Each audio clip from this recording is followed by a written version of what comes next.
नमस्कार, मैं हूं मोनिका जायसवाल और आप देख रहे हैं मेजबान न्यूज। मध्य पूर्व में तनाव अपने चरम पर पहुंच चुका है और एक तरफ राष्ट्रपति ट्रंप ने ईरान को शांति प्रस्ताव भेजकर तुरंत जवाब मांगा, तो वहीं दूसरी तरफ हॉर्मुज को वॉर सेंटर बनाकर 29 युद्धपोतों से घेराबंदी कर दी गई। ट्रंप ने इजरायल को ग्रीन सिग्नल दे दिया है और अब इजरायल ईरान पर किसी भी वक्त हमला कर सकता है। ट्रंप ने साफ कहा कि या तो शर्त मानो या संपूर्ण तबाही के लिए तैयार रहो। आखिर ट्रंप के इस बयान के मायने क्या हैं और आने वाले वक्त में ईरान में किस तरह की उथल पुथल देखने को मिलेगी, जानेंगे। हमें ज्वाइन कर चुके हैं senior political commentator Sumit P ji. Sumit ji, बहुत स्वागत है आपका। जय सिया राम, राधे राधे। आपको और हमारे सभी दर्शकों को मेरा नमस्कार, प्रणाम और साधुवाद। नमस्कार जी। सर, सबसे पहले आपसे यही सवाल कि जिस तरीके से हम देख रहे हैं एक के बाद एक घटनाक्रम बदलता जा रहा है, ईरान में अब कहा जा रहा है कोई भी लीडर ऐसा नहीं जो स्पष्टीकरण दे, जो बताए कि आगे क्या करना है, जो डिसीजन ले सके, क्योंकि मुश्तबा खामेनेई तो सीक्रेट लोकेशन पर हैं, उनसे कोई संपर्क नहीं हो पा रहा है। देखिए, ये आपका बिल्कुल कहना सही है कि ईरान में परिस्थिति भयंकर है क्योंकि लीडरशिप वैक्यूम है। मैं शुरू से आपके शो पे, आपके चैनल पे कह रहा हूं, ये लीडरशिप वैक्यूम अमेरिका ने इंजीनियर करवाया है, क्रिएट करवाया, ताकि कोई समझदारी वाला फैसला ना ले। कहते हैं ना, विनाशकाले विपरीत बुद्धि, वैसी वाली परिस्थिति। देखिए, मुश्तबा खमेनी से कल पहली बार मसूद पेजेस्किन की बात हुई 2.5 घंटे, पहली बार पिछले 60-70 दिनों अब तक मिलने नहीं दिया। वाहिदी कह रहा था तुम नहीं मिल सकते, अब वो गए। तो कल से उम्मीद लग रही थी शायद कुछ बात हो जाए, क्योंकि पेजेस्किन कह चुके जी ईरान खत्म हो रहा है। देखिए, जिस दिन करेंसी फेल होगी उस दिन आप कुछ नहीं कर पाएंगे। अगर करेंसी एक बार फेल होगी, खत्म कंट्री। तो करेंसी बिल्कुल बिल्कुल फेलियर के कगार पे, और ये कह चुके भाई करेंसी खत्म हो रही है, आप करेंसी को रोको, करेंसी में कुछ ऐसे समीकरण ढूंढो। कल एक उम्मीद थी, पर आज जो हुआ उसके बाद जो आकलन है, क्योंकि ईरान में कॉन्फ्लिक्टिंग टोन आ रहा है, कोई कह रहा सुलह करे, कोई कह रहा नहीं कह रहा, कोई कह रहा मैं अमेरिका से नहीं डरते, कोई कह रहा अमेरिका को जो करना है। और आईआरजीसी वाले ये बिल्कुल कंप्रोमाइज करने को तैयार नहीं। देखिए, 4 फंडामेंटल चीजें मोनिका जी। क्या ईरान आपका एनरिचमेंट यूरेनियम देगा? नहीं देगा, मुझसे लिखवा लीजिए। क्या एनरिचमेंट रोकेगा? नहीं देगा। हिजबुल्लाह हमास को सपोर्ट करना बंद करेगा? नहीं करेगा। क्या हम ईरान बैलिस्टिक मिसाइल्स और ड्रोन्स वाला कार्यक्रम रोकेगा? नहीं रोकेगा। क्या 4 में से 3 शर्तें मानेगा? नहीं मानेगा। 2 मान ले, 2 भी नहीं मानेगा। तो जब जो 4 फंडामेंटल शर्तें, देखिए कहावत है, 4 बंबुओं पे तंबू टिकता है। अगर एक भी बंबू तंबू का भार लेने के लिए तैयार है, तंबू कहां से टिक जाएगा जी? तो तंबू टिक ही नहीं सकता ना। ये वही वाली परिस्थिति, ये 4 फंडामेंटल चीजें जिसमें वो मानेंगे नहीं। हाँ, अगर मैसूद पेजेस्किन के पास पावर हो, अगर मैसूद पेजेस्किन को लीडर दिया, हो सकता है 2 पे वो मान ले, एक हाथ अमेरिका मान ले, एक आध बीच की बोले ठीक है यार आगे बात करेंगे, इसको पेंडिंग रखते हैं, मतलब बातों का आगे चलाते हैं। पर अभी यहां परिस्थिति पूरे टकराव की, ईरान की जो एक, मैं आपको शुरू से कह रहा हूं, ये कंट्री सुसाइडल टेंडेंसी है इसमें, बिल्कुल सुसाइडल टेंडेंसी, बिल्कुल आखिरी सिपाही तक लड़ जाएगी। देखिए, मिलिटरीली कोई मुझे आज दुनिया में बता दे ईरान अमेरिका और इजराइल से जीत सकता, असंभव है। मिलिटरीली आप नहीं जीत सकते। आपके पास नेवी के लिए बचा के वो छोटे छोटे बोट जिसमें 4-5 लोग आते हैं, सामने एक मशीन गन लगा होता है, एक हैंड हेल्ड मिसाइल वाले होते हैं, ये ऐसे बोट पायरेट्स के पास होते हैं। फिर वो बोट डूब जाते हैं, फिर 4-5 और आते हैं, आप उनको डुबाते हैं, फिर 5 आते हैं। मतलब आप अमेरिकन एयरक्राफ्ट कैरियर को, क्या एक बोट में 5 लोग एक मशीन गन लेके आएंगे? क्या अमेरिका का एयरक्राफ्ट कैरियर डूब जाएगा या अमेरिका को हरा दोगे? नहीं हरा पाओगे। तो फिर आप ये लड़ाई किस लिए लड़ रहे हो? और ऐसे में नेताओं की जरूरत होती है जो बोले यार लॉन्ग रन के लिए अच्छा क्या, शॉर्ट रन के लिए अच्छा क्या, क्या करना चाहिए। नेता है नहीं, वैक्यूम पूरा पूरा है, कोई वहां डिसीजन ले नहीं सकता। मुश्तबा की पावर आईआरजीसी से, आईआरजीसी में 31 बटालियनें बढ़ चुकी है। आईआरजीसी के हर बटालियन के नीचे नीचे अपना कमांडर अपने हिसाब किताब से चला रहा है। आज वहीदी के पास आईआरजीसी का कंट्रोल कितना मुझे नहीं पता, जबकि तब जब वो तनख्वाह नहीं दे पा रहा, जबकि बैसिज मलेशिया को तनख्वाह नहीं जा पा रही, हथियार है नहीं, उनके लोग रोज मारे जा रहे हैं। तो उसके बाद वाहिदी के पास कितना कंट्रोल, और वाहिदी का कितना कंट्रोल मुश्तबा के पास है, जिसकी एक टांग नहीं है, मुंह जला हुआ है, कई सारे फ्रैक्चर है, होंठ है नहीं, मतलब क्रिटिकल मेडिकल कंडीशन में है। हाँ, वो बात तो पेजेस्किन के साथ कर लेगा। क्या वो रुतबा मुश्तबा खमेनी का है जो अली खमेनी का था? नहीं, वो रुतबा नहीं है। तो ऐसे में आप अपेक्षा करें कि मुश्तबा कुछ डिसीजन ले पाए, वो डिसीजन वाहिदी माने तो उसके नीचे वाले कमांडर माने, और अमेरिका के साथ एक रणनीति हो। अमेरिका में क्या, ट्रंप ने हाँ बोल दिया हाँ, ट्रंप ने ना बोल दिया ना। ट्रंप का हाँ और ना इजराइल भी मानता है, यहां वाहिदी की बात उसके कमांडर नहीं मानते। तो ये एक, मतलब आप समझ रहे हैं ना कि एक एक बिल्कुल अराजकता वाली परिस्थिति, एक बिल्कुल तनाव वाली परिस्थिति, यहाँ कुछ भी हो सकता है। और ऐसी ही परिस्थितियों में भयंकर युद्ध और एक विस्फोटक परिस्थितियां पैदा होती है। जैसे कल अमेरिका ने सीधा कहा कि आपको हमारे डिस्ट्रॉयरों पे मिसाइलें नहीं चलानी चाहिए थी, आपने यूएई पे मिसाइल चलाई, हमने उसका जवाब दिया, आप नहीं चलाते। पर ईरानियों ने चलाई, अब डुबा पाए डिस्ट्रॉयर को? नहीं डुबा पाए। स्ट्रेट ऑफ हॉर्मुज से उन्होंने ट्रांजिट किया? बिल्कुल ट्रांजिट किया। तो अल्टीमेटली जितना ईरान और ह्यूमिलिएट होगा उतना ही और डेस्परेट होगा। और ट्रंप क्या कर रहा है? अगर आप ट्रंप की रणनीति की 2 महीने से, मोनिका जी, वो रोज इनको ह्यूमिलिएट करता, थोड़ा और थोड़ा और थोड़ा और थोड़ा और हमेशा ये कहता कि ईरान मुझसे डील करना चाहता, ईरान डेस्परेट है मुझसे डील करने के लिए। फिर पाकिस्तान आता, हाँ साहब ये नया प्रपोजल लो। तो कहीं ना कहीं आपको एक ईरान, कहते हैं ना, एक टूटा हुआ घर लग रहा, ब्रोकन हाउस जिसे कहते हैं, जहां कोई समन्वय नहीं है, जहां कोई एकाग्रता नहीं है, जहां कोई एकता नहीं है। हर कोई अपने फायदे के लिए अपने दिमाग से डिसीजन लेता है। और वहां एक यूनिफाइड हाउस है जहां एक मुखिया डिसीजन लेता है, या हर कोई बालक, बालिका, वृद्ध या जो भी घर का मेंबर है वो अपने अपने डिसीजन लेता है। तो ऐसे में हम समन्वय की बात करें, ऐसे में समझौते की बात करें, मोनिका जी, मुझे संभव नहीं लगता। सुमित जी, घर में अगर मुखिया ना हो तो घर अस्त व्यस्त हो जाता है, और अगर देश में कोई लीडर ना हो, कोई प्रमुख लीडर ना हो, तो वहां पर डिसीजन लेना और वहां पर भी अस्त व्यस्तता की स्थिति नजर आती है। क्या आपको लगता है ईरान में भी आने वाले वक्त में यही हम देखेंगे? क्योंकि वहां पर जब डिसीजन लेने के लिए कोई नहीं है तो छोटे छोटे निर्णय कौन लेगा? देखिए, वहां वो परिस्थिति आ चुकी है। उस परिस्थिति के फलस्वरूप ही आज हम ये देख पा रहे हैं कि कोई काम नहीं हो रहा। क्यों नहीं हो पा रहा? डिसीजन कौन ले? मुश्तबा, मैं कह रहा हूं, कागजों में जिंदा है, जिंदा है। पर क्या अली खमेनी जैसा वर्चस्व है, रुतबा है? नहीं है। उसका 120th भी नहीं है जो फादर का रुतबा था, बेटे का 1, क्योंकि बेटा भाई हाथ पैर उसके कम है, फिजिकली इंजर्ड है, पता नहीं उठ पाता नहीं उठ पाता, मतलब बाथरूम तक भी जा पाता नहीं जा पाता। देखिए, राजनीति और ताकत बहुत निर्दयी चीजें हैं। अगर आप फिजिकली फिट नहीं हो, आप में वो बात नहीं है, कोई किसी का नहीं है यहाँ पे, कोई किसी का नहीं है यहाँ पे। अब मुश्तबा को ताकत मिलती है अगर उसके पास पूरा कंट्रोल हो, अगर उसके शरीर पे ही उसका कंट्रोल नहीं, अगर वो बाथरूम भी जा पाते नहीं जा पाते, ये भी हमें नहीं पता। तो ऐसे में आप सोचते हो आईआरजीसी को कंट्रोल करेंगे? ऐसे में सोचते जो बाकी जो मौलाना बैठे इनको कंट्रोल करेंगे? देखिए, अगर मुश्तबा कल को फोत हो जाते हैं, इनके निकल जाते हैं, तो कोई नया आयतुल्ला, कोई नया मुल्ला मौलाना कुर्सी पे बैठेगा। अगर मैं वो व्यक्ति हूं, मोनिका जी, मैं तो कहूंगा जल्दी से हो जाए इसका फोर्थ। क्योंकि क्यों?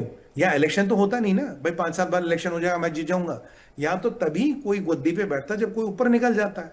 तो जिसे मैं कहता हूं सिलेक्शन बाय एलिमिनेशन, कोई निपट जाता है तो दूसरे का चांस आता है। इनफैक्ट जो मुश्तबा की सेकंड लेयर है, वो तो ये सोच रहे हो, तो ये दुआ कर रहे होंगे आज निपटे कल निपटे, हम भैया के कुर्सी पे बैठे। और देखिए, इस डील में बिलियंस ऑफ डॉलर्स भी है। अगर कोई नेता बैठता है, मान लीजिए वो अमेरिका से बोलता है कि मुझे पर्सनली $20 बिलियन चाहिए, $50 बिलियन चाहिए, मान लीजिए, अमेरिका 2 मिनट में दे देगा। अमेरिका वॉशिंगटन डीसी में खाता खुलवा देगा, उसमें पैसे भी जमा करवा देगा। तो यहाँ पैसा बहुत है, यहाँ ताकत बहुत है, यहाँ मतलब ना वो स्टेक्स बहुत है। और यहाँ जो पावर स्ट्रगल है, जहां कोई सिस्टम नहीं। अब देखिए कॉन्स्टिट्यूशन में क्या है ईरान के, कॉन्स्टिट्यूशन का ईरान किसी को पावर ही नहीं देता एक्सेप्ट सुप्रीम लीडर। अगर अब वो सुप्रीम लीडर आधा जिंदा आधा मरा हुआ है, तो उस कॉन्स्टिट्यूशन का आप क्या करेंगे? उस पावर का आप क्या करेंगे? तो समस्या यहां है जब डिफाइंड कॉन्स्टिट्यूशन है नहीं।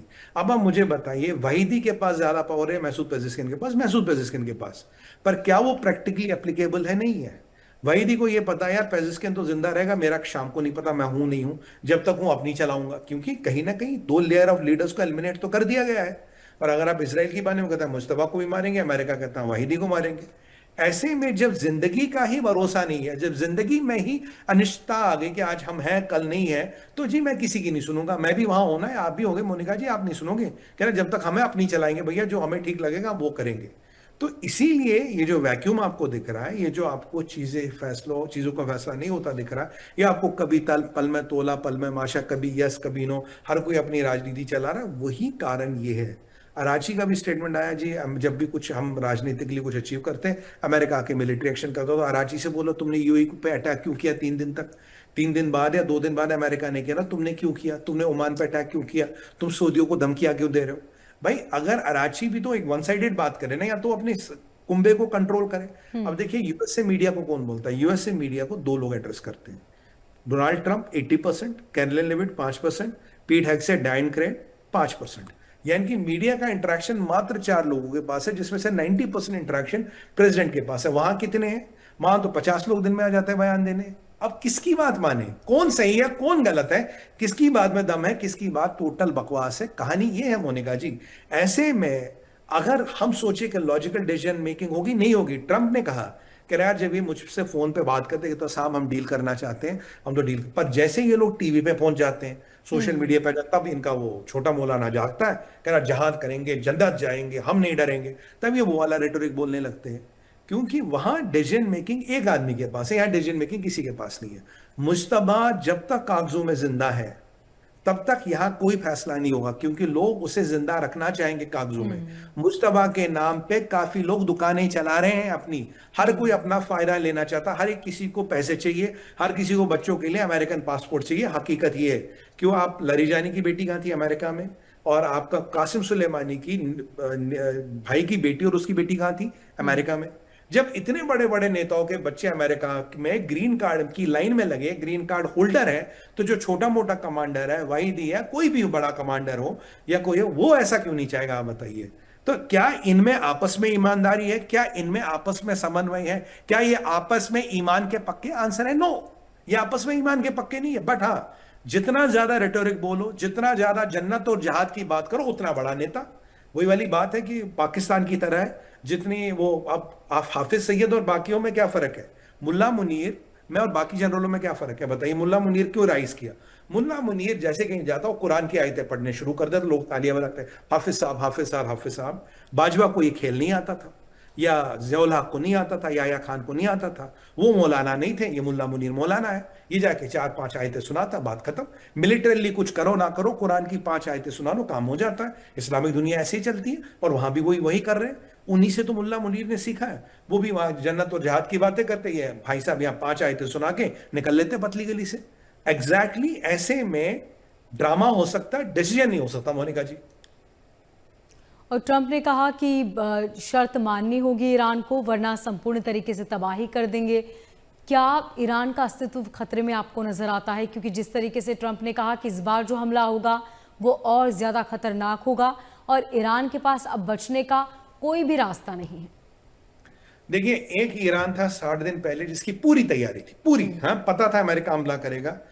हमारे कम से कम 100 लीडर थे जो धाकड़ थे, इंक्लूडिंग खामेनी, हाँ, मेरे पास पूरी तैयारी थी। आज मेरे कम से कम 100 लीडर और बड़े कमांडर खत्म है, मेरी नेवी खत्म है, मैं ईरान हूं, मेरा एयरफोर्स खत्म है, मेरे पास एंटी एयरक्राफ्ट सिस्टम नहीं बचा, मेरे पास मान लो 50% मिसाइलें भी बची, पहले 100% थी, ठीक है जी।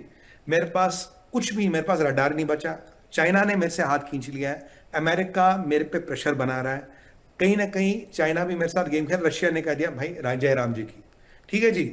अगर मैं आज लड़ूंगा तो मैं किस आधार पर लड़ूंगा? जो मेरी पोजीशन 60 दिन पहले थी वो आज से 5 गुना स्ट्रांग थी, और जो मेरा प्रतिद्वंदी है इसके पास $1.5 ट्रिलियन का डिफेंस बजट है। मेरा टोटल बजट $56 बिलियन का, उसका डिफेंस बजट 1 यानी कि 15,000 करोड़ का उसके पास डिफेंस बजट, और मेरा $56 बिलियन का टोटल बजट है। सॉरी, $15,000 बिलियन का उसका डिफेंस बजट है, मेरा टोटल $56 बिलियन का कंट्री चलाने का बजट है। मोदी जी, आखिरकार पैसा, टेक्नोलॉजी, सेना क्या घास थोड़ी ना खाएगी, रेत थोड़ी ना खाएगी, मिसाइल बनाने के लिए भी पैसे चाहिए, चलाने के लिए भी पैसे चाहिए। तो अब ये टूटा फूटा ईरान, जो 60 दिन पहला ईरान था, उसके पास शायद अगर 10% चांस था, आज उसके पास 5% चांस है। अमेरिका इजराइल ने क्या किया? उन्होंने अपनी व्यवस्थाएं मजबूत की है, अपनी इकोनॉमिया, अपने स्टॉक मार्केट, तेल की चीजों को कंट्रोल किया, और हजारों टन असला इजराइल का, जब से युद्ध शुरू हुआ 1,15,000 टन असला और हजारों में मिसाइलें, अमेरिका का इतना ही बड़ा असला, इससे भी बड़ा असला आ गया है। तो जब आपके पास इतना बड़ा प्रतिद्वंदी हो, अगर आप उससे युद्ध करोगे, क्या आप जीतोगे? 60 दिन पहले आपके पास 10% चांस था, आज आपके पास हार्डली 2% चांस है, 5% चांस है। दूसरी बात, अब अमेरिका को आपकी कमजोरियां पता लग गई हो कि आप में, आपके तिलों में ताकत क्या, आपका क्या क्या कर सकते हो।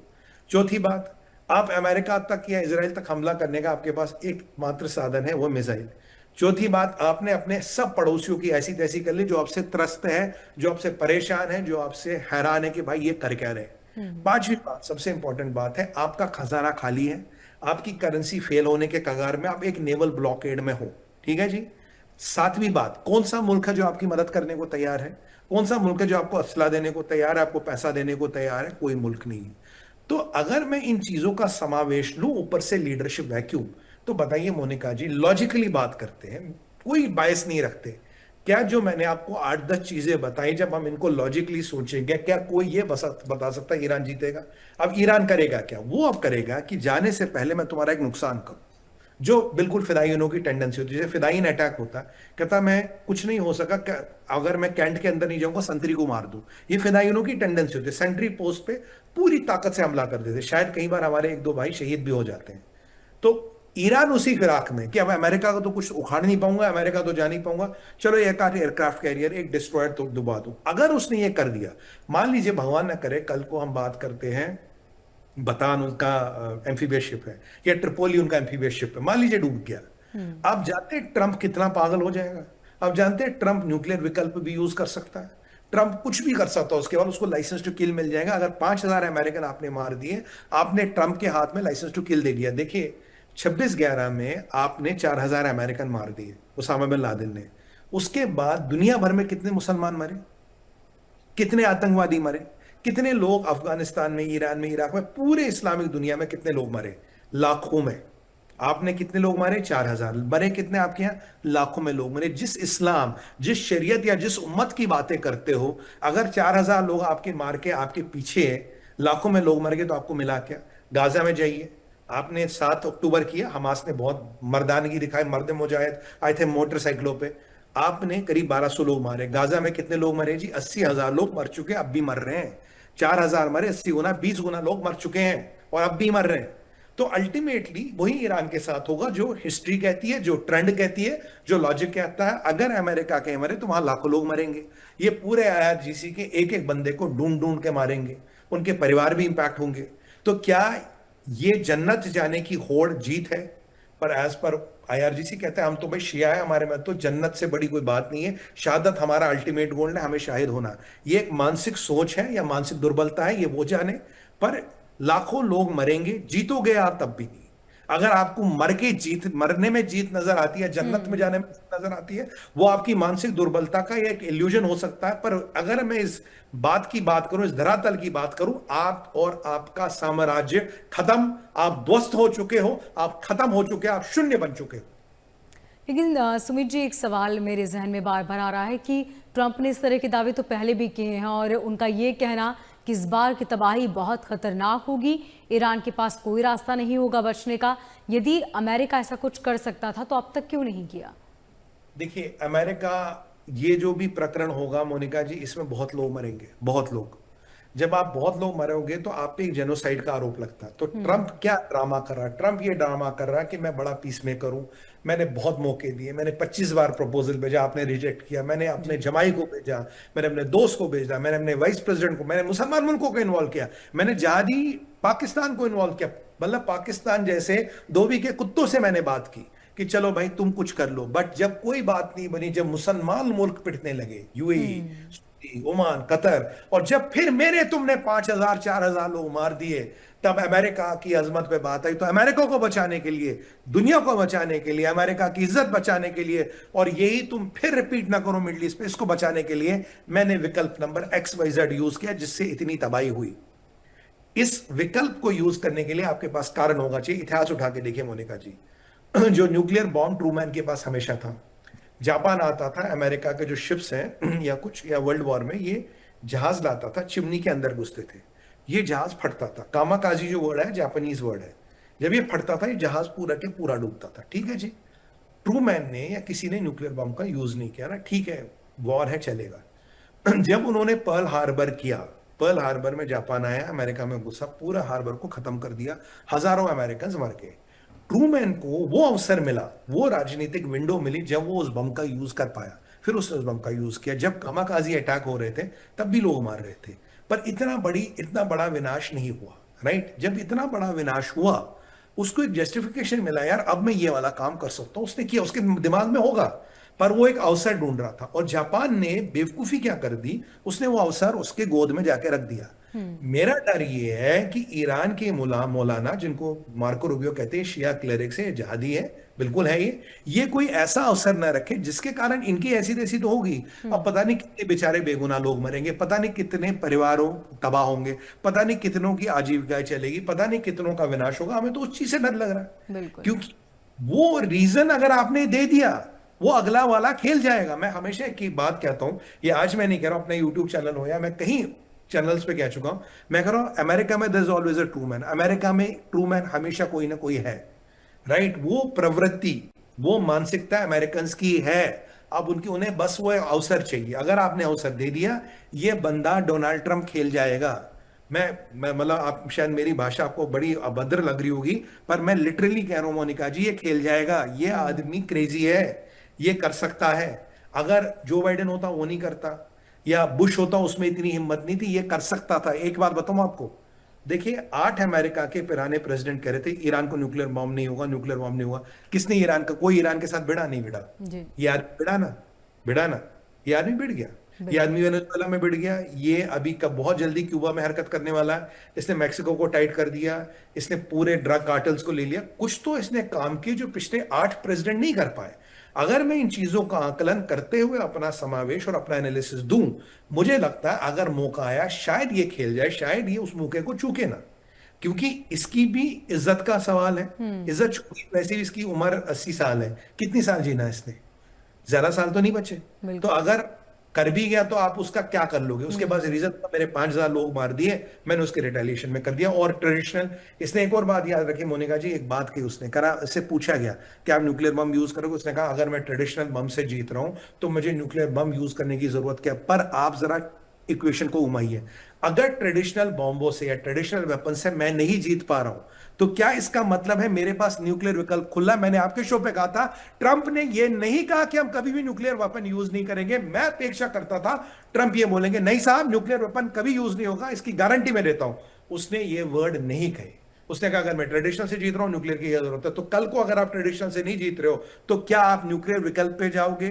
क्या आप न्यूक्लियर विकल्प का इस्तेमाल करोगे? उसने मना नहीं किया। और अमेरिका की नो फर्स्ट यूज की भी कोई पॉलिसी नहीं है, ये भी आपको बता दूं जी। बिल्कुल ठीक कहा सुमित जी आपने, और ये बात तो माननी होगी कि ट्रंप की आलोचना कौन करता है, इससे ट्रंप को बहुत ज़्यादा फर्क कभी नहीं पड़ा, और न ही इस तरह की उनकी भाषा शैली या फिर उनके जो निर्णय अब तक लिए उसमें भी हमने देखने को मिला है। बहुत बहुत शुक्रिया सुमित जी तमाम जानकारी के लिए। हर हर महादेव मोनिका जी।